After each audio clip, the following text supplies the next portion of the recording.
Straight from New Jersey, it's the SNL Nerds, the show where two comics from New Jersey nerd out over Saturday Night Live. I'm your co-host, John Trumbull. And I'm your co-host, Darren Patterson. And today we're going to be talking about Season 44, Episode 14, John Mulaney and Thomas Rhett, the episode from March the 2nd, 2019. Yes, Mulaney and Rhett, back again. That's right. Finally. The people have been clamoring, Mulaney and Rhett, Mulaney and Rhett, Mulaney and Rhett. My God, the people have just been adamant about That's this. That's right. This is John Mulaney's second time hosting, but he, of course, goes way back on SNL. Yes. He was a writer on the show back in the olden days. for a long, long time. Yeah. And, we'll talk about it later, but, it seems like he got a few sketches that he's been trying to get on the show for a while. It seems like it. It seems this show had a definite John Mulaney stamp on it. It stunk of Mulaney. I thought it was a lovely odor of Mulaney. It was a fragrance. Had a nice lilac waft to it. Yes, the air was thick with Mulaney. That's right. That's right. But it was good. Yeah, definitely. A lot of these, a couple of sketches. Well, we'll talk about it later. But there was one sketch in particular, very New York centric sketch that was like, oh, this is pure Mulaney. Yeah. But we'll talk about that later. All right. So shall we get into it? Do we have anything to cover before we dive into the show? Any sort of news or things like that? No, I don't think so. Do we? Okay. We should write down SNL news and do that at the top. Yeah, maybe we should. Maybe we should. But guys, call in. Let us know. No one's calling. Okay, no one's calling. Well, we tried. All right, yeah. No, don't say we never offered. We tried. We put it out there, people. Yeah, we're going into the cold open, which surprisingly enough was the Michael Cohen testimony before Congress. What? I know. I mean, who ever could have seen this coming? That they'd bring Ben Stiller back as Michael Cohen testifying before Congress. Gasp. I mean, that was a left turn. I know. Well, that was the big news story of the week. I don't know if you listened to the testimony or watched the testimony. No, I dipped in and out, and I caught up through memes online. I went like everybody else. I went hardcore. I was listening to it on NPR on my way into work, and then I was listening to it all day at work, which I listened probably more than was healthy. Yeah. Did it affect your mind in any way? Are you okay? I think honestly, I doubt the real life testimony changed anybody's mind. I think the people who were inclined to dislike Michael Cohen and Donald Trump had that opinion validated, and I think the people who were inclined to like him and Trump had that opinion validated. It really is insane. In any other time, any other presidency, this would be like just historic damning, just it would just be historic damning evidence, or just just total chaos. But it's nuts because you're literally what is it going to take? What is the breaking point? I honestly think it would have to be Trump being agreeing with people against who want tougher gun laws restricted, something that the Democrats would want Trump to be like, oh yeah, that makes sense, and then that's when Trump supporters would be like, I can't support him anymore. I don't know. I mean, because he wants stricter gun laws. No, that 30% of people that he carries, I just don't think there's ever much of anything he could do to lose them. Yeah, he'd have to spit on their babies or something. Yeah, and even then, that would be well, no, he's anointing my child. Yeah, or something. But anyway, so we had Ben Stiller as Michael Cohen testifying before Congress. There was a line, he said, the first time I testified, I was also under oath, but this time I really mean it. Which, that was the thing that the Republicans were really hammering him for, because he has been convicted of lying under oath to Congress. Yeah. I also like that line that he threw in where he said, I'm all out of faith. This is how I feel. I was like, I'm cold and I'm alone, lying naked on the floor. That's something we would do. Just throw the 90s reference at it. Yeah, a little Natalie Imbruglia there. Yeah, I like that. It's with the torn. Yeah, it's well done. Yeah, I enjoyed it. I don't want to say we influenced that with our constant reference of 90s songs, but I like to think we did. Yeah, it spoke to us. Yes. It spoke to us. I also enjoyed when they talked about Michael Cohen writing a check to Stormy Daniels, the payoff money, the hush money. Yeah. And they flash the check on the screen, and it's a Looney Tunes check. Right. And he literally writes "Love the boobs" in the 4 section. It was really quick, but I caught that. I was like, yeah. oh. I thought that was cute. I enjoyed that. Yeah, it was nice. And like, even though the Ben Stiller thing wasn't a surprise that they'd bring him on, what was a surprise was the other guest cameo guy. Yes. Yeah. Wait, do you want to say who it was? Da da da da da da da da da da da da da da. Da, da, da, da, da, da, da. That was a big. I don't know where I was going with that. You were going all in on the fanfare. I was.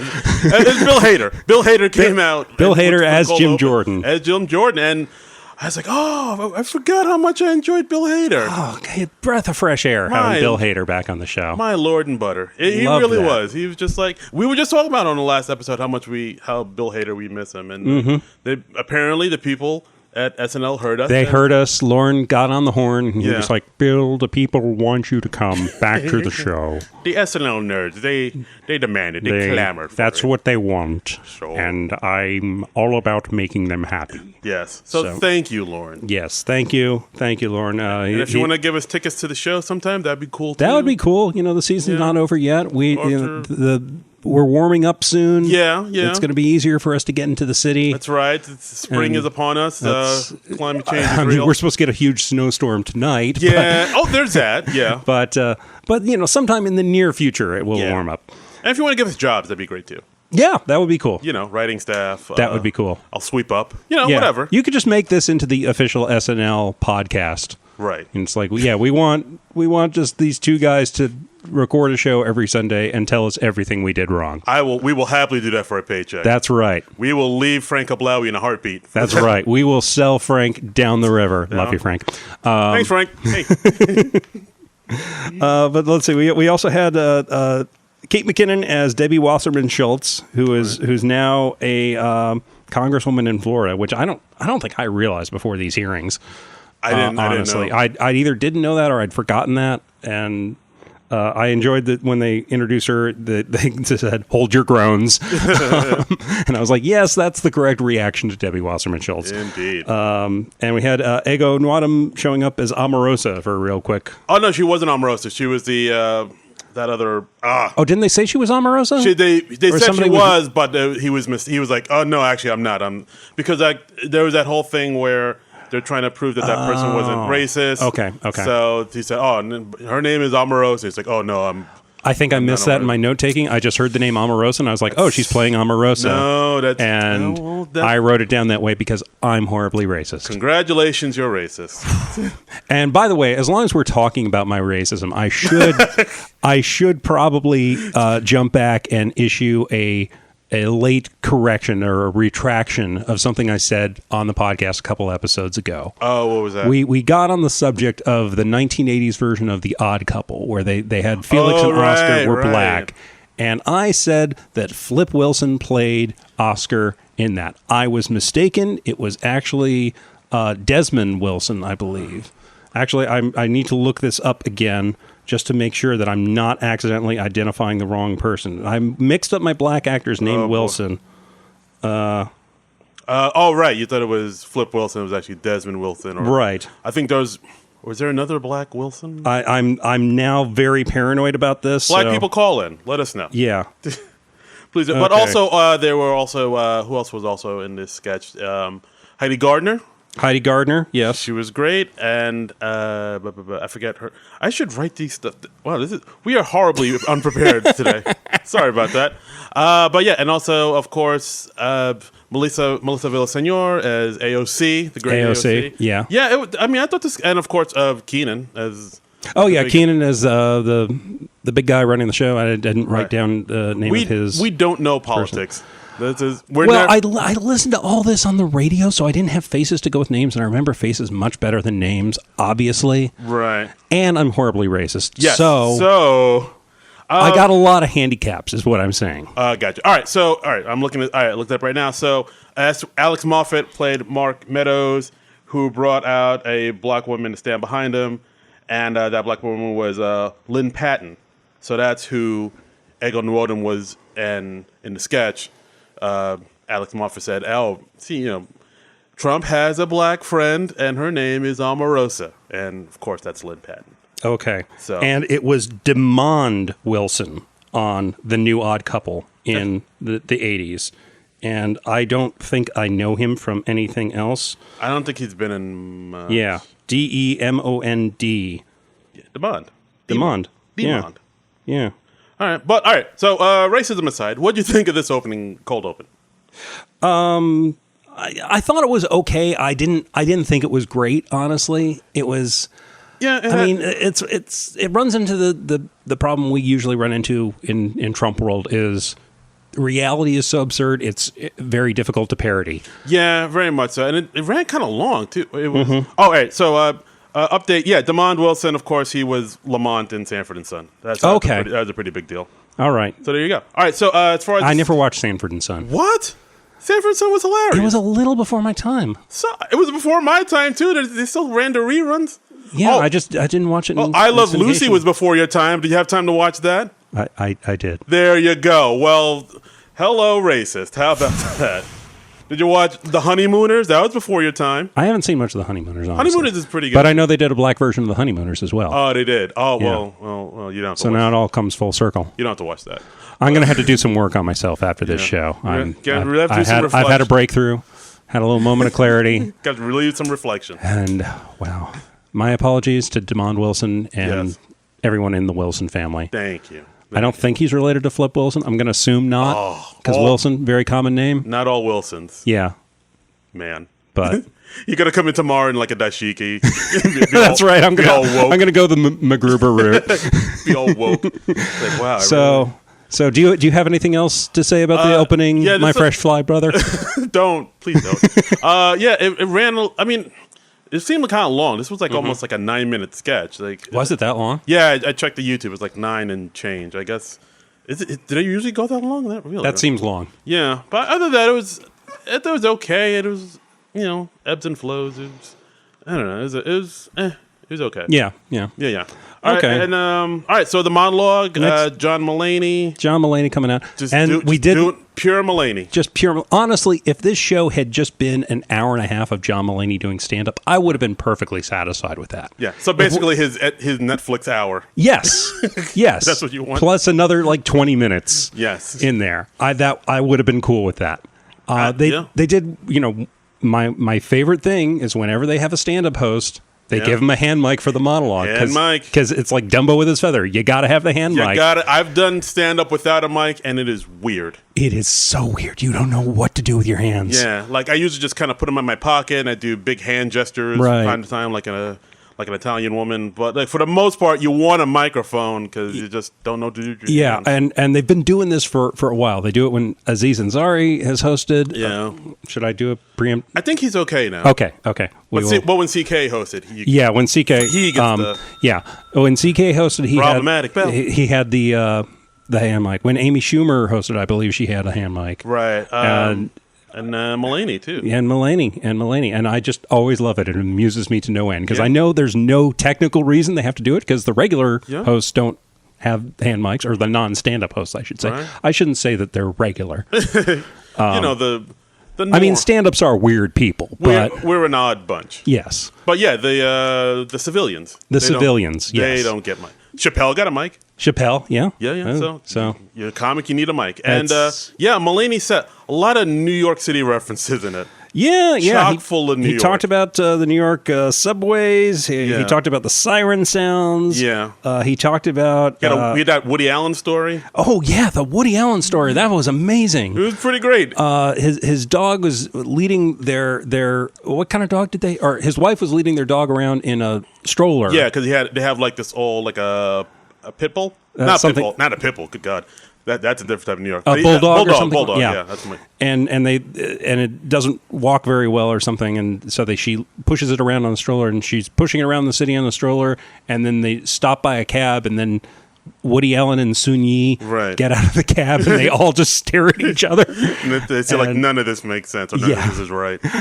And she's stopped in her tracks because she's seeing Woody Allen and Sun Yi Brevin, and they stop in their tracks because it's a woman pushing a dog in a stroller. And then they both say to each other, none of this is right. Yeah. And he talked about police sirens, how the police sirens have a certain noise, and he likes the old police sirens of like the 40s. The slower, that Yeah, and it's just He says it sounds like an old gay cat was dying. Yes. In his words, he's just such an incredible stand-up. Yeah, I mean, I'm yeah. just every time I watch him or listen to him, I'm just more impressed by him. Yeah, the writing is so good, the performance is so good. Yeah.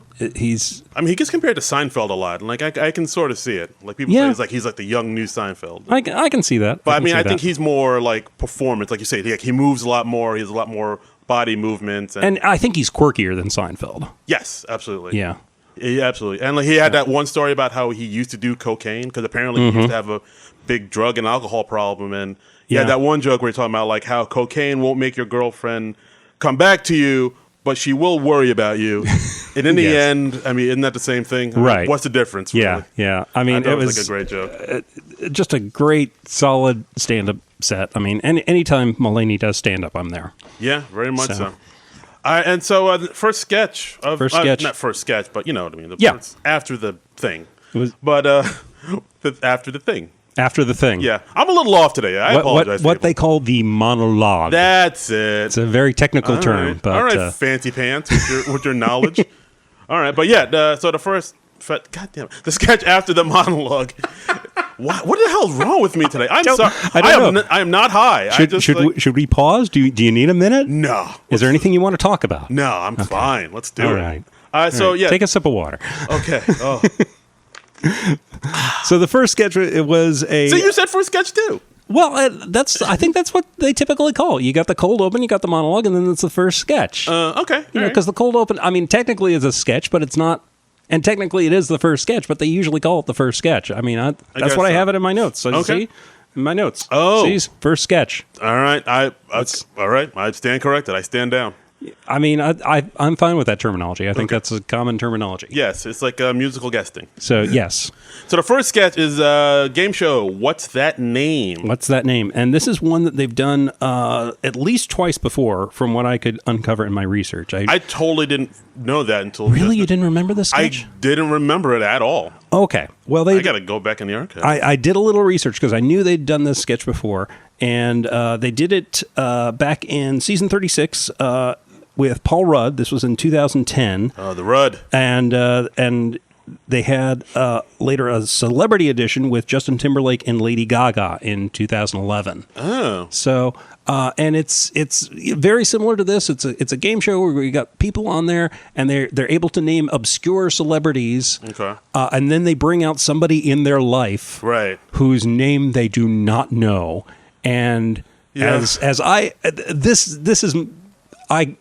relate to this sketch because, as I said earlier, I am very bad with names myself. No, I agree. Like, I feel like I could name people from like SNL cast from like years ago, like people from the Dick Ebersol years. Mm-hmm. I have people who I work with at my job right now who I've talked to for years. Yeah. I do not know their names. And now it's like way too late. It's too awkward. You really can't ask. It's like, hey, you, what's going on, fella? Hey, there's the guy. There he is. What's going on? I can think of like at least 2 times in the last week where I have run into somebody that I know, that I've known for some time, and I blanked on their name. And in one of those instances, I went on Facebook on my phone so I could look up this person's name. Wow. That is real. I'm not going to say who it was. Why is your phone on my Facebook page right now? No reason. It's you just have a really nice profile picture up. Otto.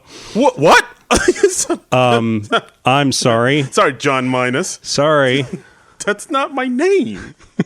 Son of a. Oh, we should play that Ting Ting song now. Oh, jeez, Ting Ting. Oh, you go. That's not my name. That's not my name. That's not my name. Remember that, guys? Wow. I love that song. That was a great jam. It's a great jam. Great jam.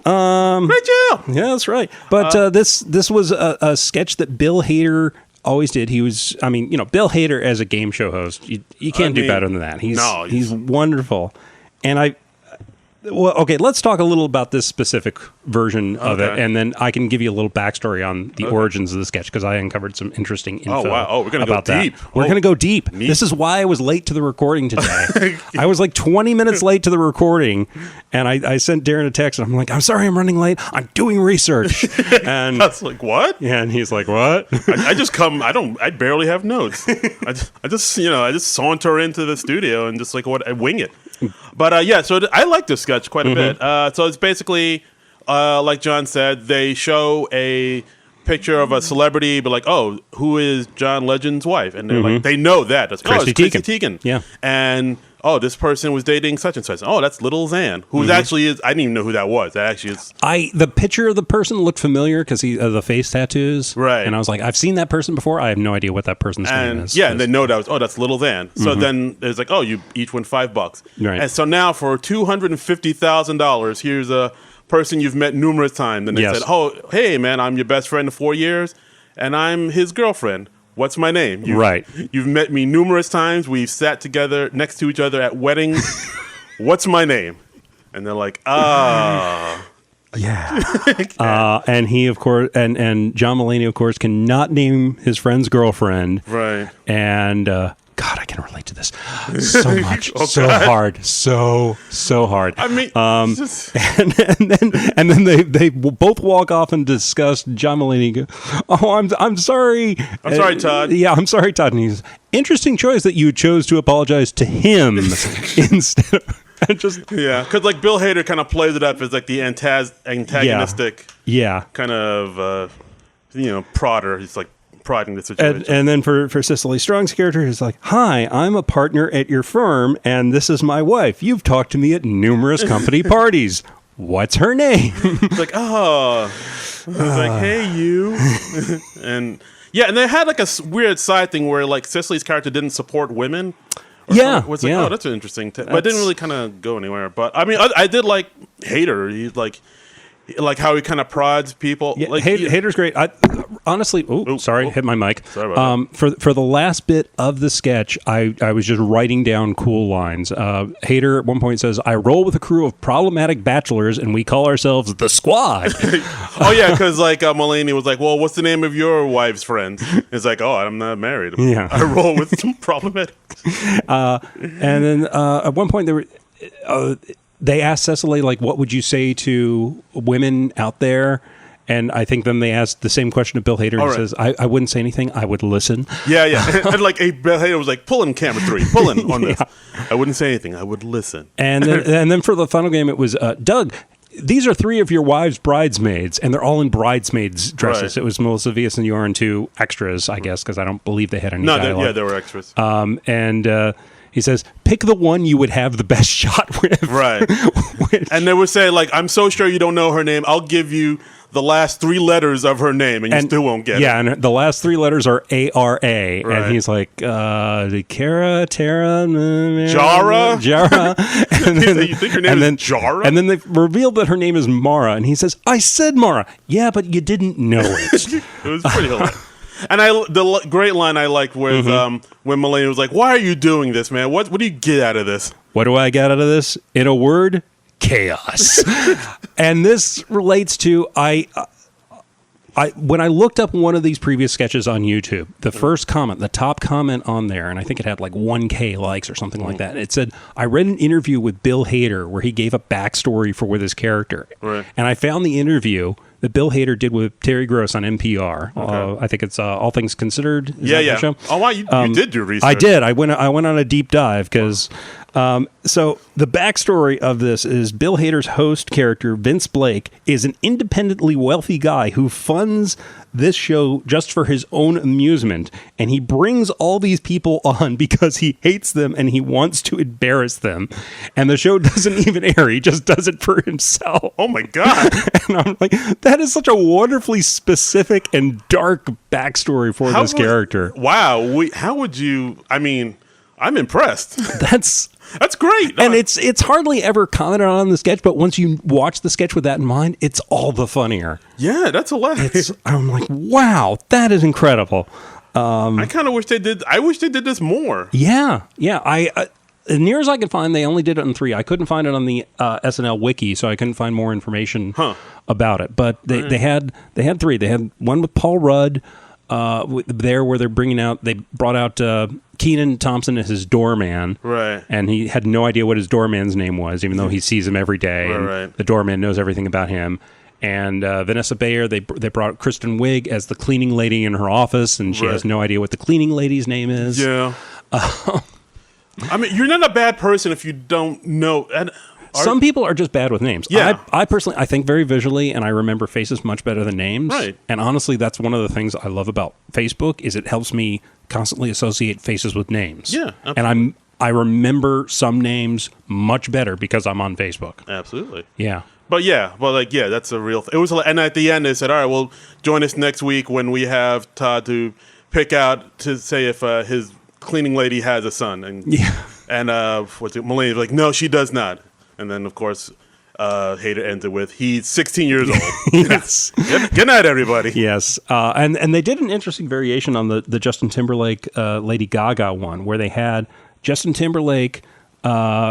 He remembers like obscure celebrities like MC Scat Cat from the Paula Abdul video. I remember him, yeah. And then they bring out Abby Elliott, and she's like, "Hi, I'm a woman that you slept with after your concert 2 weeks ago. What's my name?" Wow. And Justin Timberlake has no idea. This is like during Justin Timberlake's single days, of course. That's right. Of course, he's a happily married man now. Yes, and then the joke was like Lady Gaga remembers all these obscure names perfectly. Right. You know, she's like, Alberto, the guy who was standing on side of the stage at my last concert. How are you doing? And then they bring out one of the other guys from NSYNC, not one of the real guys from NSYNC, like Fatone or but somebody? it was Taron Killam dressed up as one of the guys from NSYNC, and he says, "Hi, I was in sync with you for years. I'm not you. I'm not Lance Bass, and I'm not Joey Fatone. Who am I?" Chris Kirkpatrick. And that was the one. He can get his ass kicked. That was for the Eminem fans out there. That was really great. Wow. I honestly, I mean, I think this might have been a sketch of the evening. Great sketch. I think that was probably sketch of the night for me. Yeah. All the other sketches were touch and go. Well, we'll talk about it. So next was the toilet seat death ejector. Fake ad, yes. We had with the widespread problem of people dying on the toilet. Right. And it's so undignified. Yes, not to classy. go that way. You don't want to go out like Elvis. Exactly. So this is a device that when you feel yourself starting to go, you just hit a button and it hurls you onto your bed, right. Flushes the toilet, releases a lavender scent in the bathroom to get rid of any incriminating scents, and then dumps a book on top of you from the ceiling, so it looks like you were... To imply wisdom. To imply wisdom. It's like, so when people find, like, book, she was so wise. Right. And apparently, I didn't notice until I looked it up, like, on my way here, but Mulaney was trying to get the sketch on for, like, 10 years, apparently. Wow. Apparently, he wrote this, like, sketch, like, back in 2009, and I think, like, he was trying to get it on, but I think it got cut twice. Mm-hmm. So cut for time, or I gotta look it up. He said it was like, I don't know if either it was cut for time or it just didn't get approved, but he's been trying to get the sketch on since 2009, and like tonight was the night it got on. So basically, whenever John Mulaney comes on SNL now, he's settling old scores. He's like, this should have been on the show. It wasn't. I'm fixing that tonight. All debts will be paid tonight. When he hosted last year, he did a sketch called Diner Lobster, which was another thing that he'd written years before, or co-written with Colin Jost. Yeah. I watched a thing with Mulaney and Jost. They were talking about writing it. And that Diner Lobster was a weird one. That's a weird one. I can kind of understand why it didn't go, but it went over really well. Yeah, I appreciate the effort in that one. And we'll have a little follow up on that later on this episode. Stay tuned. But I thought this was funny. I enjoyed it. Yeah, flinging dead old people was not the like. Right, and then in the end there has a little bit about how their pants are still down and they're like blurring out the genitals. Yeah, exactly. It's like, wait, they were reading the Bible, but their pants were still down? What's that about? Ooh, that's bizarre. But next we had Shark Tank Legal Edition.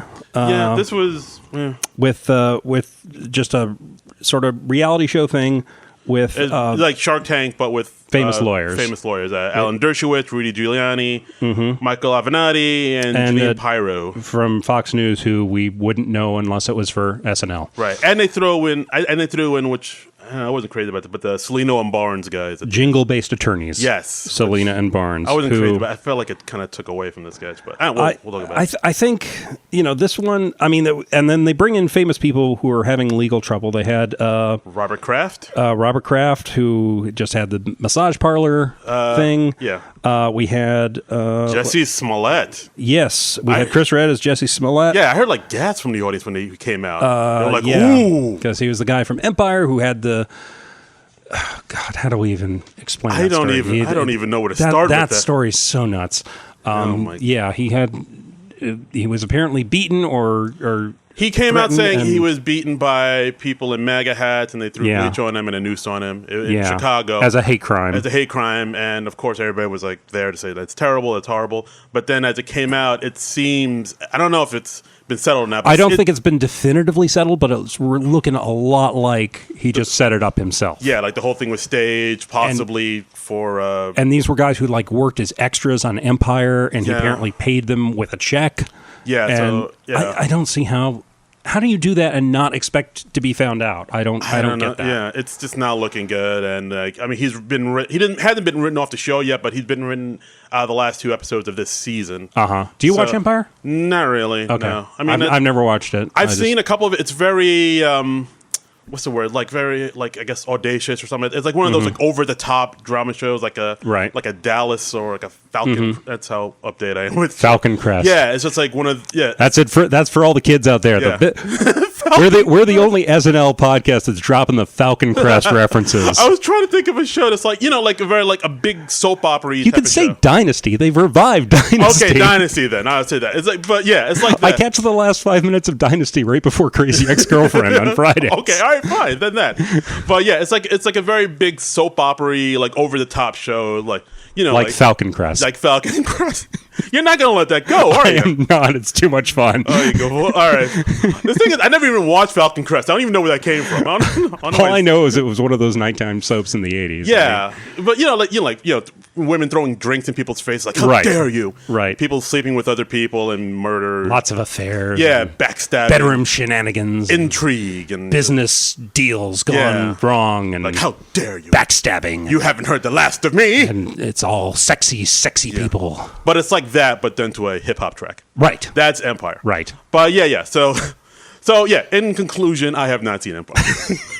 But yeah, Jesse Smollett was he was in that in the sketch. I thought this was okay. I thought it had kind of the same problem as the Cake Boss sketch they did on the Don Cheadle episode. They just had a few too many characters in there. Yeah, the Salino and Barnes, they didn't need them. I mean, we had 4 attorneys before the Selena and Barnes, so it's 5 judges, and so it's we're introducing all those. Just rule of 3, people. Yeah, just rule of 3. I mean, technically, yes. I watched Shark Tank.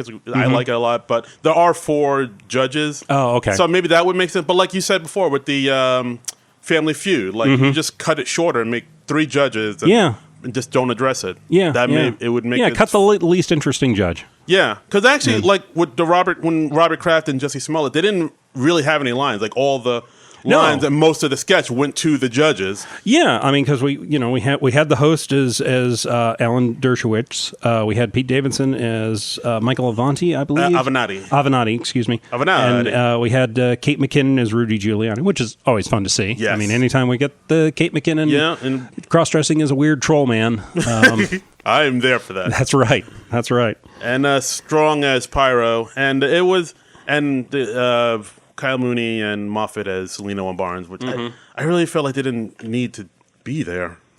I kind of enjoyed them doing everything to the same jingle. It was, I mean, this sketch, it definitely had its moments. I thought it was pretty good. Yeah, all right. Yeah, it was a little overstuffed, but I still enjoyed it. Okay, that's right. And so next one was the unknown caller with the Chad character, Pete Davidson's Chad character. Okay. Yeah, who's just he just greets everything with just utter indifference. Yeah. Okay, yeah. And it's sort of parodying the beginning of Scream, where he just gets a call from an unknown caller, and it's like this serial killer guy in a mask. Right. who's threatening, and it's like, oh, I've got your girlfriend out there, and he's like, oh no, she's just some girl I hooked up with 2 weeks ago. Oh yeah, just some girl I banged. And all right, yeah, like he's basically very deadpan and just no emotion, and he's just kind of indifferent to everything. And I enjoyed when it's like, oh, step over to the porch, turn on the porch light, and then he turns on the wrong light. Yeah, he doesn't know which light to turn on. Like, no, that's the driveway. That's the basement. No, try it the other one. Oh, I enjoyed the serial killer getting sidetracked with this stuff, and then like at the door, there's a pizza delivery guy, and the Pete Davidson's character just takes the pizza and doesn't even register that the pizza driver is stabbed, and he's putting a bloody handprint on the front door, and he's just eating the pizza, and then the killer gets distracted by, you're eating the pizza on the white couch, you should really just get a plate for that. It's like, okay, you're gonna spill, and then he knocks over the rest of the pizza while getting the plate. Yeah, it was. I mean, I don't know, the sketch was it was all right. I thought this sketch was literally just okay. Yeah. Okay. I've never been too into the character. Yeah, as I was watching the sketch, I was acting like Chad. It's like, oh, okay. Yeah, all right.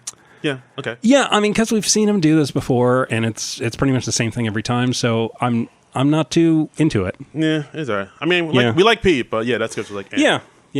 And then next up was the Black Wedding sketch with the Cha-Cha Slide. That's the name of the song. That's the name of the song. I know this song. I had no idea what the name of the song was, and I was going to look it up. You've never been to a black wedding, have you? I mean, I think they play it at, other regular weddings. I'm not legit, regular, white weddings. Wide weddings. Not not regular. I'm not even touching that. Original flavor weddings. Those what? Yeah. Wide weddings. Okay, I'm just gonna ring that's just a blanket ring of the problematic bell for this episode. Because we're going very racial, and I just want to cover our asses. Okay, all right, fine. Guys, if you were offended by that, call in and let us know. But we had John Mulaney and Ego as a couple, and they're coming to the wedding, and they're doing the Cha-Cha Slide, which was a song I know, but a name, so of course I don't remember. It's basically like the black people's chicken dance. Yeah, the wedding, but much cooler. Yeah, or the more current Electric Slide. Right, Electric Slide. I think is both at black people and white people weddings, but Cha-Cha Slide is. I've definitely seen white people doing the Electric Slide. See, and Cha-Cha Slide is a blacker version of Electric Slide. Slide to the left, slide to the right. Break it down now. Yeah, I mean, it's a cool song. It's a catchy song. Yeah, it's very catchy. And but the whole premise of the sketch is John Mulaney not feeling like he'll fit in. They didn't bring up race, but you just kind of knew because everybody else in the place was black, and he was the only. I think it's better to leave that unspoken. Yeah, but like as it turns out, he's more like he knows all the people there, and he's more blacker than he lets on. More blacker? Yeah, is that the right word? Is that like... you could say blacker or more black. Oh, all right, fine. Don't tell me what I can and cannot say. Oppressor. I'll say what I choose.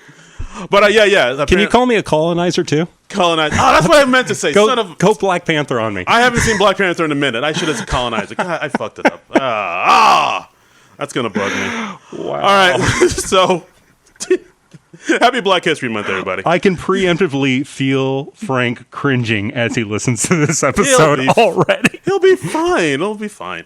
So anyway, in this sketch, he knows all the people there, and he sees like somebody at the wedding that he went to Howard with. Yeah. And and he knows all the dance moves, and like there's at one point where everybody's supposed to bring out their church fans and and she's like, I was supposed to bring a church fan. And he's like, oh, I've got a spare. Here you go. Yeah, and he's just like massively prepped for this wedding. And he knows everybody there, and he knows the deal. And I enjoyed it because it really went against your expectations. Yeah, very much so. Like I didn't know how it would go, but it's like, oh yeah, he knows everybody there, and like. He watches Power on Stars, which is a very black show, and I think I missed that reference in the sketch. Oh yeah, when Leslie Jones came up, it's like, oh, you see Power? You see Power on Stars? It's like, oh, I missed it. Oh, okay. And then it's like, oh yeah, I've been having problems with my foot, and he was like, well, I'm gonna pray on it. And it's like, all right, but then it just kind of ended abruptly. It didn't really kind of go anywhere. The sketch. I thought this was a solid sketch. I enjoyed it because I mean, it's always nice to have some unexpected element in the sketch, and this is certainly not like other sketches I've seen on SNL. So I appreciated it for that. And it's really nice to see Ego getting some more exposure on the show, because she's been like, she hasn't had a whole lot to do so far in the season. Not a whole lot. She's been like here and there spots, but yeah, like this is probably some of the most stuff she's done. I mean, this is probably like her biggest role to date. I would agree. I think. Yeah, she did all right. And, and we're like halfway or more than halfway through the season. Oh, wow. Yeah, I guess we are. I mean, because this was episode 14. I feel like we should be getting a little more of her by this point. Well, hopefully we will in the future. Yeah. I just love to see her have like a really nice breakout sketch before the end of the year. Yeah, absolutely. So next up was Thomas Rhett, who I wrote down as Rhett Thomas. At some point, I confused it. Rhett, Thomas. No, I just thought his first name was Rhett and his last name was he's got two first names. Thomas Rhett Thomas. Yeah. So I thought it was all right. I mean, we could talk about both of them. They're both okay. They're like pretty straight up performances. I enjoyed him. He's country, but I liked him. He's more poppy than twangy. Yeah, very much so. The twangy thing can really irk me with country music. That's why I think are you a fan of country music? Or? Not a big one. I enjoy like sort of like country flavored rock and folk stuff. So Southern like country adjacent. Yeah. Like Southern rock I like. Like I think I put this on Facebook maybe a year or two ago, where I was like, I got to admit, Simple Man by Lynyrd Skynyrd is an awesome song. I never got too into the Lynyrd Skynyrd, honestly. Well, they got some hits. Check it out. There's one song, "Give Me Back My Bullets." It's kind of like a funkier song. And like Simple Man is just dope. I'll admit it. It's a great song. But as far as like straight up like country pop, I don't really follow that much. Yeah. Like old school country, I like, Johnny Cash. Yeah, sure. Here and there, sure. Of course, yeah, Johnny Cash is like classic. Yeah, but like the newer stuff, I do not follow. But I thought it was okay. He was like, it's pretty much straightforward. No bells and whistles. Just straight up. Yeah, I enjoyed it. It was fine. I don't think I'm going to run out and buy his album, but I certainly enjoyed listening to him for the two songs that I did. Yeah, absolutely. Something I found really distracting on his first number was his mic, which was still in the stand. It was just absurdly high. Oh, really? And it was like angled down, so it was like blocking half his face. I didn't even notice that. Oh, it drove me nuts. Was it like Lemmy from Motorhead, where it's like up and down? It kind of was, yeah. Huh. It kind of was like that. I don't know if that was an intentional thing, but I'm amazed nobody from the show was like, "Hey, we really got to fix that." Maybe that's how he wanted it. I don't know. His second number, he had a hand mic, so that wasn't a problem. But these country singers, I don't know. But it was literally just blocking the bottom half of his face, and it does not look good. It just reminded me of. I mean, that's one of my pet peeves in comedy too. Is when the mic people are blocking their face with a mic. Oh. You got to hold the mic a little way. You got to hold it low. Consummate professional. You need to. Yeah. All right, and actually, at this point, that's when I noticed like the time was they didn't go over, but like I think at this point, a lot of things were going long. Yeah, something were going long. Like the next thing that I wrote was Weekend Update, but like Weekend Update didn't start around until like 12:15, and it usually starts like. It seems like they've been pushing Weekend Update later and later, deeper into the show, I don't know if that's by accident or design, but it seems to be a thing that's happening. Yeah, maybe they're running late. I don't know, but Weekend Update. I thought it was okay. I mean, they talked about Cohen, about how he looks like a guy who shaves in his car. That was a good line. They were talking about how apparently Trump. Part of Michael Cohen's testimony, they said that they intimidated Trump's old schools so that they would not release his SAT scores. Right. And they had a line that said, Trump lives closer to 920 Pennsylvania Avenue than 1600, which I thought that was a very clever line. That took me a minute. I was like, it took me a minute because my SATs aren't very high. But once I don't even remember what my SAT scores were. Mine weren't. Names and numbers, they do not stick in my head. Hulk not good with words. That's right. But that was a great line. That's a thinker, as we call it in the business. I enjoyed Michael Che talking about Trump and saying how he's getting more and more crazy until ultimately he's just led away in handcuffs, and he says, "That's how I want to leave SNL." That was a great line. I love that. I really look forward to just hearing whatever Che has to say. Classic Che. Che. Hey, ladies.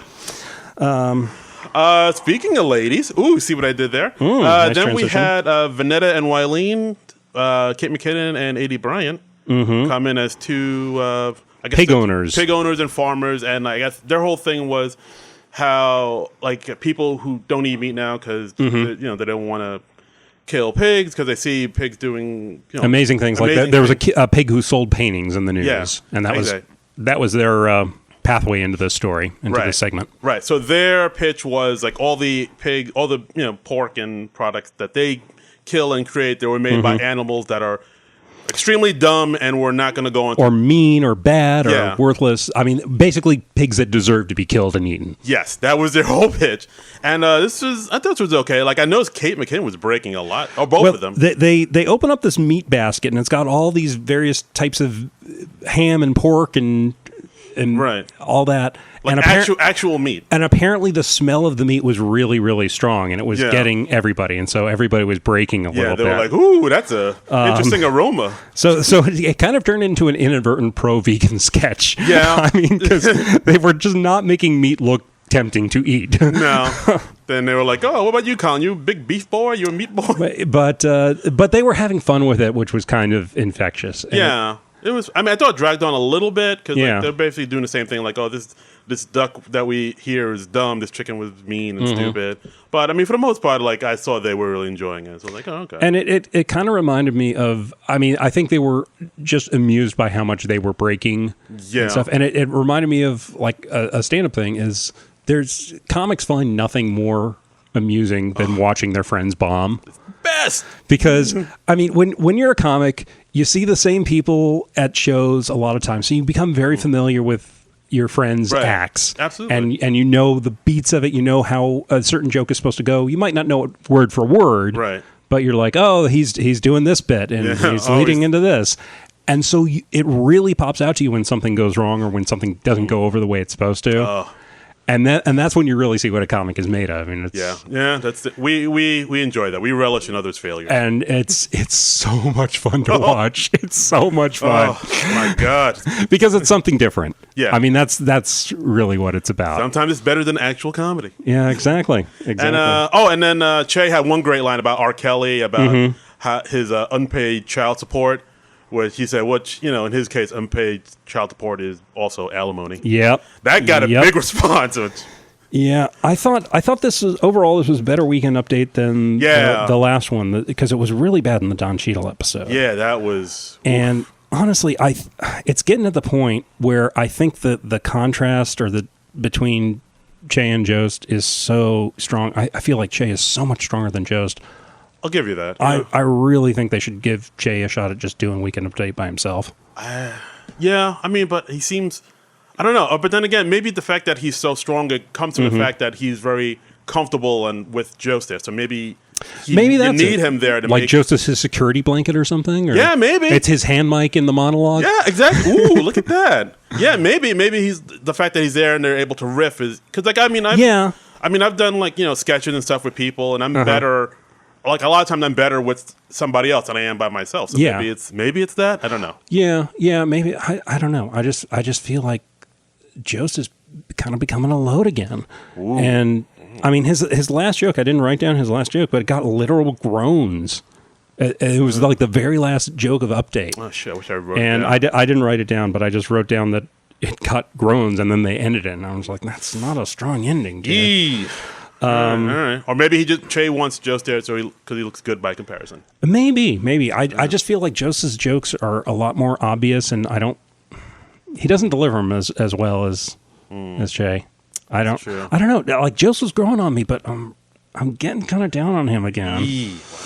So just Jost bashing here. I know. I don't like it, but it's how I feel. He's just gonna, and I am never going to lie to you, our listeners. Wow, you're really breaking his heart. I'm keeping it real. Just gonna go home. He's just gonna go home and cry in the arms of Scarlett Johansson. He's just gonna cry into Scarlett Johansson's chest. Yeah. I hope you're happy. I hope you made Jost cry. Yeah. Oh dear. That would make me happy. I think that would. I don't have much in life, but I have that. I made Jost cry. If I could make Jost cry, wow, I would put that on my resume. Under special skills. That would be. So I see here. I would put that in my intros. It's like, our next comic made Colin Jost cry. Please welcome John Trump. That's your credit now? That'll be my credit. Put that in all my flyers. Next sketch, the bodega bathroom sketch. very New York. This is the one you were talking about. Well, this is very ultra New York. Like, I mean, they use the term bodega. I feel like outside of New York, not many people know what a bodega is. Yeah. Or maybe LA. It's like a convenience store. Yeah. For those that it's like a 7-Eleven, but more urban, we'll say. More hood. As kids.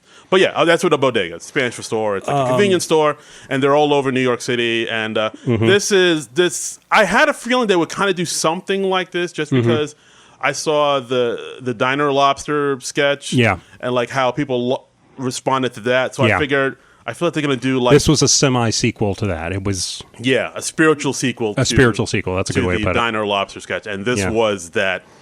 Yeah, we had John Mulaney and the other guy was Pete Davidson, and they asked for the key to the bodega bathroom, and it turns into this big elaborate musical number, very reminiscent of Willy Wonka. Basically, what happened was it's Pete Davidson and Chris Rhett. John Mulaney's behind the counter, and Pete asks for the key to the bodega bathroom. I was like, oh my God, you sure you want to do that? Right. Because if anybody knows, you don't go to the bodega bathroom because it's going to be in bad shape. It's like a gas station bathroom. Very much so. So, of course, Mulaney gives him the keys to the bodega bathroom, which is attached to a cinder block. And then he has the bodega cat, which every bodega has. Played by Kenan Thompson. He's like, show him where the bathroom is. And, of course, Kenan is in a cat costume with a top hat, and he sings like a Willy Wonka type style, like, come with me. Right. And you'll see in a world of infestation. And we had Melissa Villaseñor and Cecily Strong in roach costumes. Yes. Roach costumes, big theme for this season, apparently. Roaches are in now. And roaches are back. Yeah, and in my notes I have Cecily Strong in a roach costume. I still would. Damn!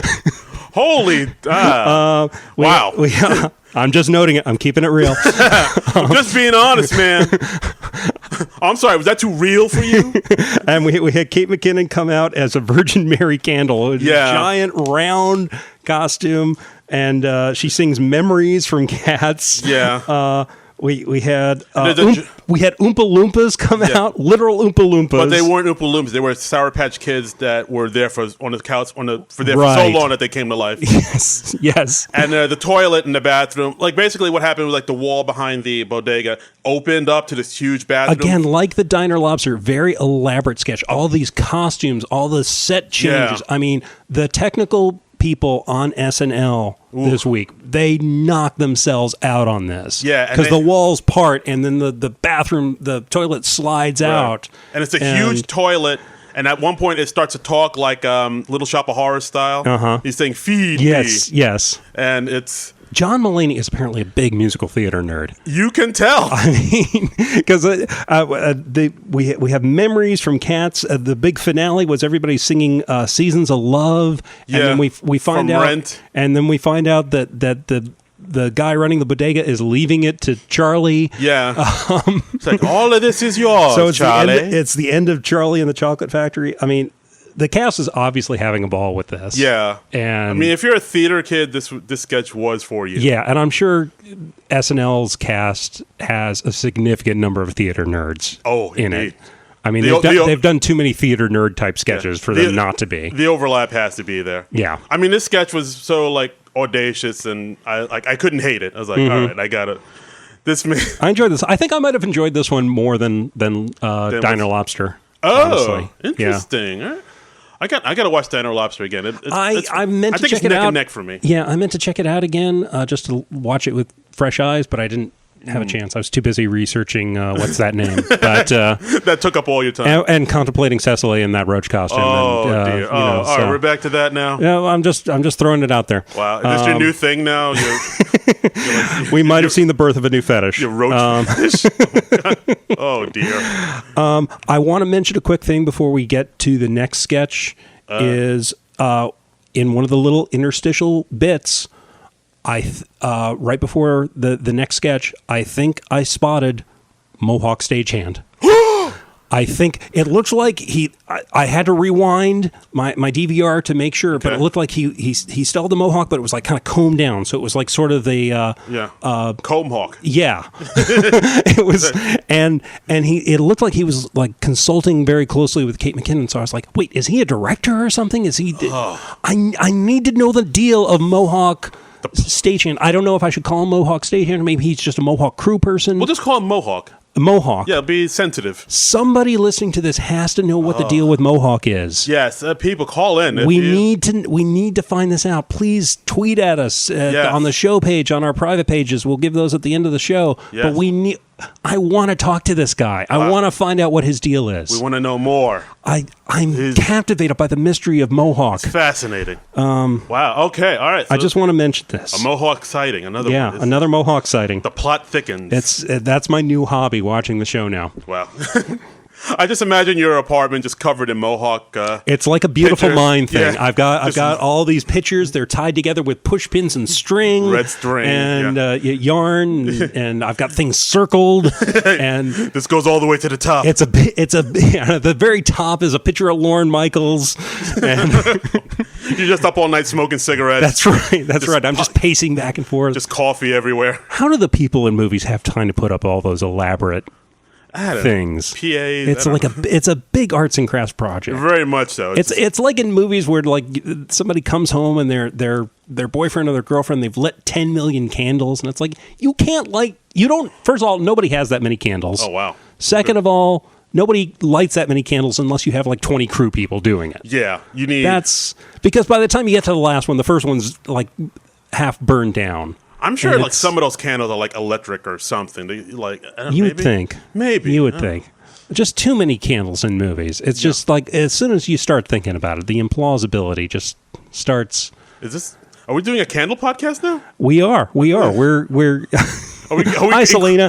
Are we encroaching on Selena's Copic's territory? We are. I guess we kind of are. Wow, I'd love to hear Selena's take on this. Yeah. Shout out to Selena Copic. Yeah, she has a candle podcast. What is the name of her candle podcast? 2 Wick Minimum. 2 Wick Minimum. Thank you. Thank you. If you're a candle enthusiast, and apparently there are a bunch of them, check it out. Yeah, go do a search on 2 Wick Minimum, and she started hers up, I think, just a little after we did ours. Yeah. And she's enjoying the heck out of it. She is killing the candle game. And very funny comic too. Absolutely. So, she's a hoot and a half. So, go catch her at a club near you in New York City.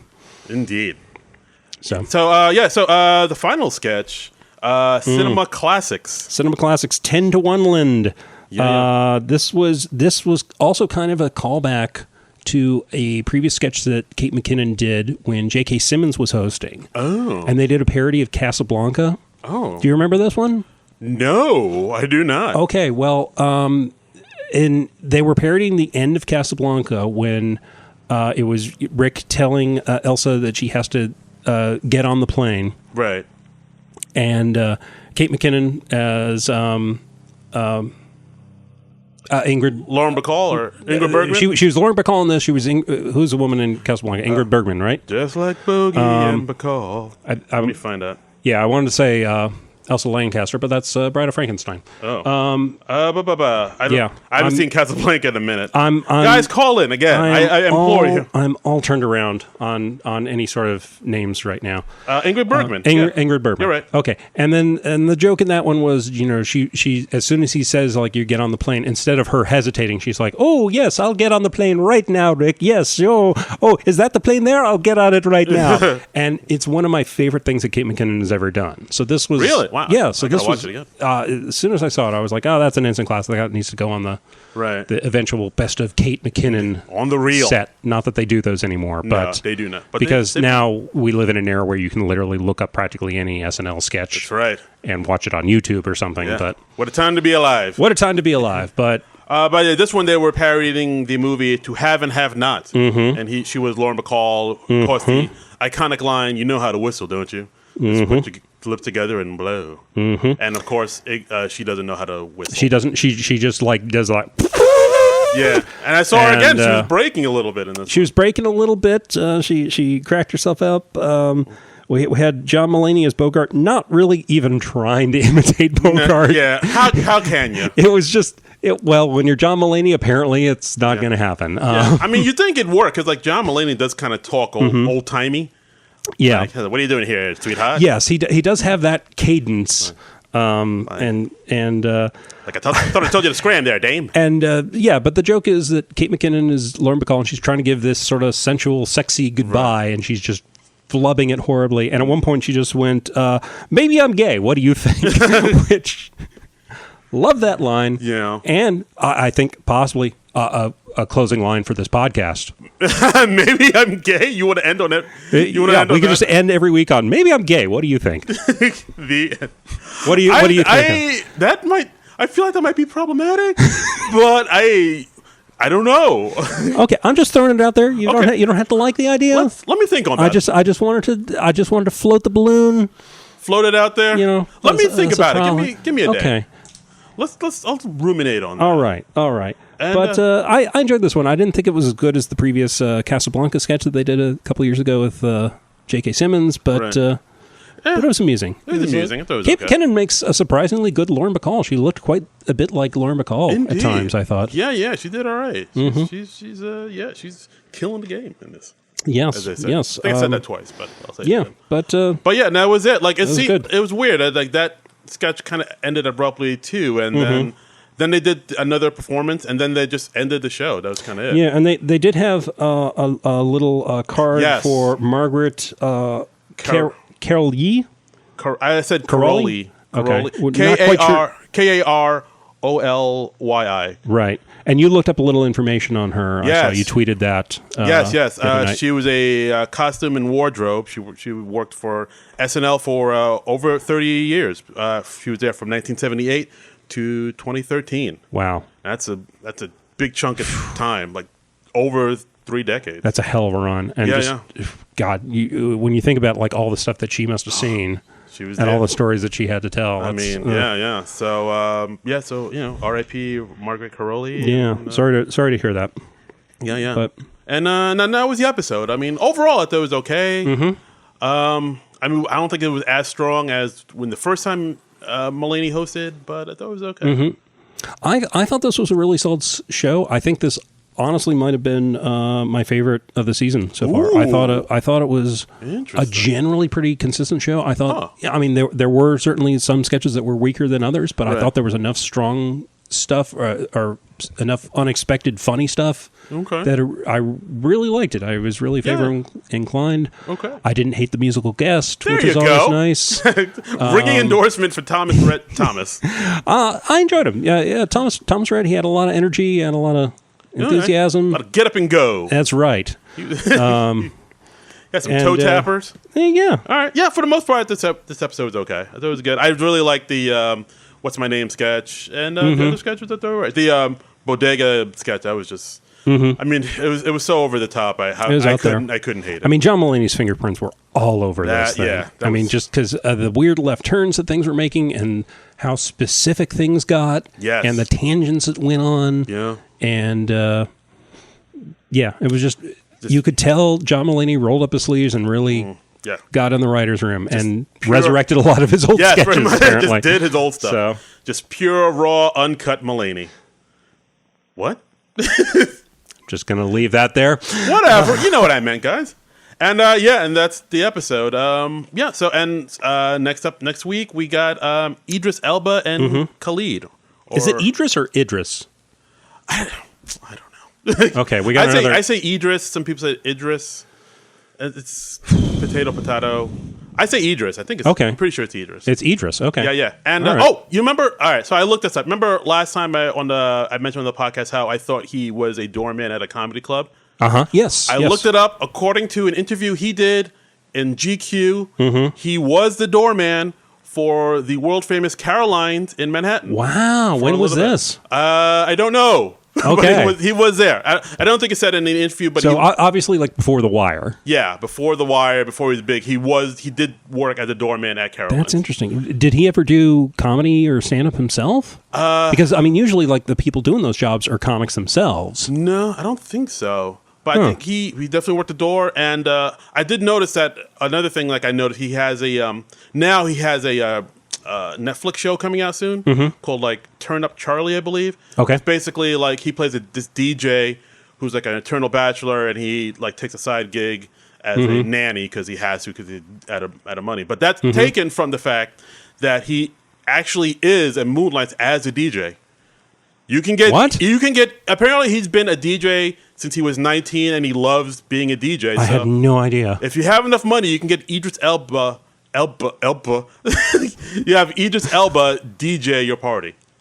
You know, Paul Rudd used to work as a DJ too. He did like bar and bat mitzvahs. You can look up. Somebody has like footage of an old bat mitzvah he did, and he was like a party DJ. I think I think somebody showed that on TV somewhere. Yeah, and he became like an in-demand DJ because like he said one time he was so fed up he just started dancing comically to the music because he was just so fed up and fried from his job, and it was so funny that became his thing.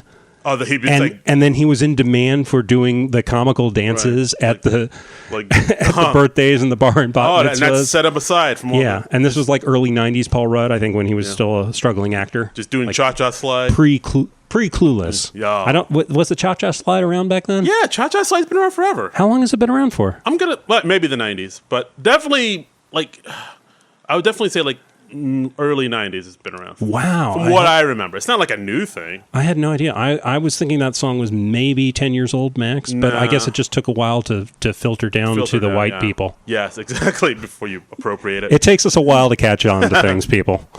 Hey, have you guys heard this word woke? Apparently it's all the rage. I haven't heard the word woke in a minute. Oh, yeah? Yeah. Some guy said it in Brooklyn, so I'm like, hey, I gotta use it. Have you heard about this new slang term? It's hot. It's hot. It's hip. It's fresh. It's funky fresh. It's where it's at.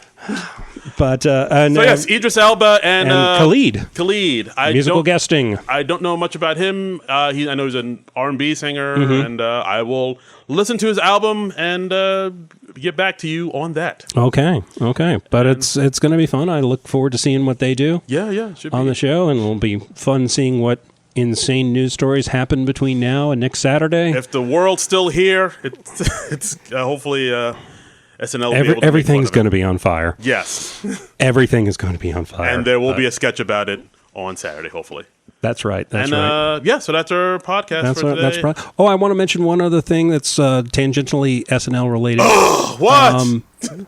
What now? I'm sorry. Wow. I'm sorry. Aggressive. The sitcom AP Bio by former SNL writer and cast member Mike O'Brien. That's coming back to NBC on Thursday. Oh, and nice. I really fell in love with this show last season. It's got Glenn Howerton from Always Sunny. It's Always Sunny in Philadelphia. And Patton Oswalt is in it, and former SNL writer. Yes. And I think she was a producer as well. Paul Pell is in it as Patton Oswalt's assistant. Funny show, hilarious show. All right, check it out if you have not already. That is a free plug for AP Bio. Plugola. All right, AP Bio. Some check it SNL alums. Check it out, people. As long as we're plugging, maybe we should plug ourselves. How about that? Yeah, let's do it. Yeah. I mean, I don't have much going on right now, but if you want to follow me, I'm on Instagram and the Twitter at DarrenCredible. And check out my website, DarrenCredible.com. Has all my dates and what have you. That's DARIN Credible. And you can find me on the social media at Trumbull Comic. You can figure out how to spell my name from the show notes because I don't want to spell it. Catch on. Just figure it out yourself. Figure it out. Do it your damn self. Yeah. We can't lead you by the hand, people. That's right. And give a man a fish and such. Right. You can also follow the official show Twitter page at SNL Nerds Show on Twitter. Because somebody has SNL Nerds. Yeah, that's fine. We're fine with it. We're building a following. We're closing in on 100 followers on Twitter. That's right. And we really want to go into the triple digits. Yes, be the 100th person. That's right. If you are the 100th person, we will give you a shout out on the next episode of this podcast. Yes, and donate to the Patreon, please. Yes, you can go to Non-Productive.com and donate to the Patreon, and you can indicate that you are contributing because of the SNL Nerds, and we will give you a shout out on the show. And if you're a Patreon, you will get the latest episode of the show a little early. Just a little bit. A few hours early on the Mondays, so you can gloat to your friends and be like, "Ha ha! I heard the episode and you haven't. You're a loser. I'm a winner. Fuck you." Yeah. Wow. That's aggressive. Now who's aggressive? Wow. Yeah. Yeah. So you can do that.